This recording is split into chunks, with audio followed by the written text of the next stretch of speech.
Impossible কি? কিছুই না, সব কিছুই পসিবল। ধীরুভাই আম্বানি কিছুই নেই থেকে সব কিছু বানিয়ে দিয়েছে, একটা পুরো এম্পায়ার গড়ে তুলেছে। এরকম অনেক লোক আছে যাদের কাছে 4 আনাও ছিল না, কিন্তু তারা মরার আগে এম্পায়ার অর্থাৎ সাম্রাজ্য গড়ে তুলেছে। কারণ তারা জানতো যে তারা কি চায়, কিন্তু তার থেকেও বেশি ইম্পর্ট্যান্ট, তারা মেনে নিয়েছিল যে তারা এটা করতে পারবে। তো আপনি কেন পারবেন না? এটা বড় কথা না যে আপনি কোথা থেকে এসেছেন বা কোথায় থাকেন। এটাও কোনো বিষয় না যে আপনার পরিবার বড়লোক না গরিব।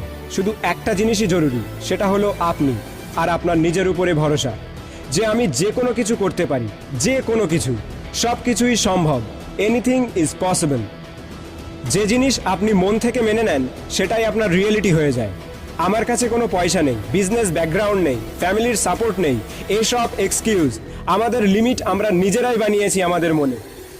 যদি আপনি মেনে নেন যে আমি এটা করতে পারবো না, তাহলে দুনিয়ার যত বড় মোটিভেটর আসুক না কেন, সে আপনার দ্বারা সেই কাজ কোনোদিনও করাতে পারবে না। আর যদি মেনে নেন যে আমি সব কিছুই করতে পারি, anything is possible for me, তাহলে তার মধ্যে থেকে সমস্ত ভয় চলে যায়। দুনিয়ার সব থেকে ভয়ানক ব্যক্তি সে যে টোটালি ফিয়ারলেস হয়। সে সব কিছুই চেষ্টা করে, তার ডিকশনারিতে ফেলিওর নামের কোনো শব্দই নেই।